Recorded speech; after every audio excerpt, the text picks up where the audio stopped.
ഈ ഒരു ചേട്ടൻ ചോദിച്ച ചോദ്യത്തിന് എനിക്ക് ഉത്തരം കൊടുത്തേ പറ്റൂ. ഞാൻ ഒരേ ഒരു കാര്യം പറയാം. ഞാൻ ഒരു വീഡിയോയിലും നിങ്ങൾ ഈ പണി ചെയ്യരുത്, നിങ്ങൾ ഈ പണി ചെയ്യണം എന്ന് ഞാൻ പറഞ്ഞിട്ടില്ല. ഒന്നാമത്തത് ആദ്യം നീ ചിന്തിക്കുക. പിന്നെ ഈ മത്സ്യത്തൊഴിലാളികൾക്ക് വേണ്ടി സംസാരിക്കണം എന്ന് പറഞ്ഞാൽ ഞാൻ ചുരുക്കി നിങ്ങൾക്ക് പറഞ്ഞുതരാം. നിങ്ങൾ പണ്ട് ചെറുപ്പകാലത്തിൽ പണി ചെയ്തിരുന്ന ഒരു വ്യക്തിയാണെന്നുണ്ടെങ്കിൽ ആ സമയം കിട്ടിയിരുന്ന മീനുകൾ ഇപ്പോൾ ഈ സമയങ്ങളിൽ നിങ്ങൾക്ക് കിട്ടുന്നുണ്ടോ? അത് മാത്രം ചിന്തിച്ചാൽ മതി.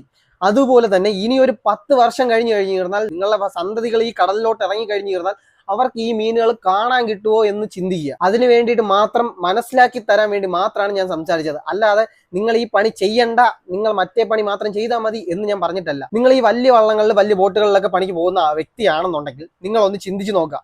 ഒരു വള്ളം അല്ലെങ്കിൽ ഒരു ബോട്ട് കടലിലോട്ട് പോകുമ്പോൾ തന്നെ ചെലവുകൾ വരുന്നത് എത്ര രൂപയാണെന്നുള്ളത്. ചുരുക്കി പറഞ്ഞു കഴിഞ്ഞു കഴിഞ്ഞാൽ 1 ലക്ഷം, 1.5 ലക്ഷം, 2 ലക്ഷം വരെ ചെലവുകൾ വരുന്ന ബോട്ടുകളുണ്ട്.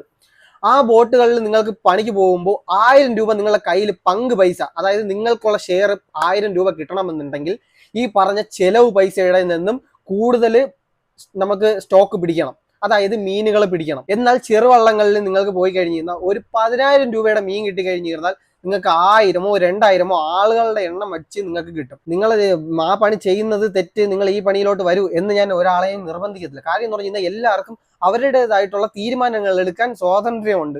അത് നിങ്ങൾക്ക് ചെയ്യാം. പക്ഷെ അത് തെറ്റാണെന്ന് മനസ്സിലാകാത്ത ഒരുപാട് പേര് ഈ പണിക്ക് ഇറങ്ങുന്നുണ്ട്. അവർക്ക് അവർ ചെയ്യുന്ന തെറ്റെന്താണെന്ന് ഞാൻ മനസ്സിലാക്കി കൊടുത്തിട്ടേ ഉള്ളൂ. അല്ലാതെ ആരെയും നന്നാക്കാനോ പിടിക്കാനോ ഒന്നും വലിയ വലിയ സംഭവം ഒന്നും അല്ലടേ.